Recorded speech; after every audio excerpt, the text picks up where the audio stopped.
Ülke gündəmi ilə davam edirik. Tədrisi digər dildə aparılan bölmə üzrə məktəbə hazırlıq qruplarında təhsil alan və müsahibədə uğur qazanan uşaqlar sistem tərəfindən avtomatik olaraq birinci sinifə yerləşdiriliblər. Burada ilkin prioritet nədir? Valideynlər hansı müddətdə üstünlük hüquqlarından biri əsasında sorğu yerləşdirə bilərlər? Bütün bu suallara indi əməkdaşımız Fidan Mədadova ilə cavab tapmağa çalışacaq. Hər vaxtın xeyir olsun Fidan.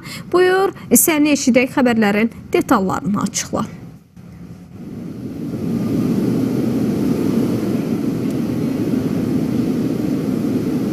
Salam, hər vaxtınız xeyir olsun. Məlum olduğu üzrə birinci sinifə qəbul olmaq istəyən şagirdlər tədris digər dillərdə aparılan siniflərdən söhbət gedir. Əgər məktəb hazırlıq qruplarında təhsil alırdılarsa və müsahibə mərhələsində uğur qazanıblarsa, avtomatik şəkildə sistem tərəfindən birinci sinifə yerləşdirilirlər. Bəs həmin qruplarda təhsil almayan şagirdlər üçün bu proses necə həyata keçirilir?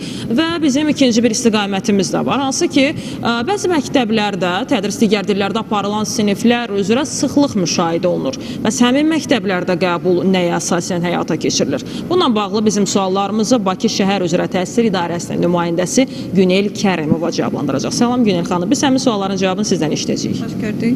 Məlumdur ki, birinci sinifə şagird qəbulu üzrə tədrisi digər dillərdə aparılan bölmələr üzrə 17 iyun saat 11-dən etibarən artıq məktəb seçiminə start verilibdir. Belə ki, məktəbə hazırlıq qrupunda təhsil alan və müsahibə mərhələsindən uğur qazanmış şagirdlər üçün sistemdə avtomatik sorğu yaradılmış. Digər uşaqlar üçün isə valideynlər şəxsi kabinetlərinə daxil olub məktəb seçimi edə bilərlər. Süni şagird sıxlığı olan bir sıra ümumi təhsil məktəblərinə, o cümlədən lisey, gimnaziyalara isə şagird qəbulu ilkin olaraq prioritetlər əsasında aparılır. Belə ki, 17 iyun saat 11-dən etibarən 17 iyul tarixinədək həmin məktəblərə şagird qəbulu prioritetlər əsasında aparılır. Prioritetlər isə valideyn və yaxud şagird həmin məktəbin ərazisində qeydiyyatlı yaşamalı və yaxud valideynin digər övladı həmin məktəbdə təhsil almalı və yaxud valideynlərdən biri həmin məktəbdə çalışmalıdırlar.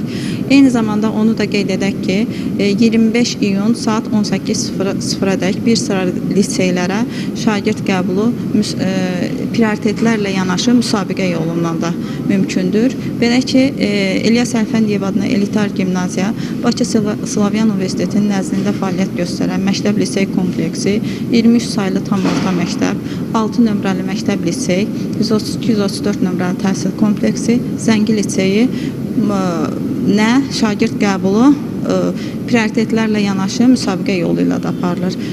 Valideyn şəxsi kabinetinə daxil olub, əgər həmin məktəbin yerləşdirilmiş sorğu prioritetlər üzrə düzgün deyilsə, müsabiqə yolu ilə də məktəbə sorğu yerləşdirə bilər.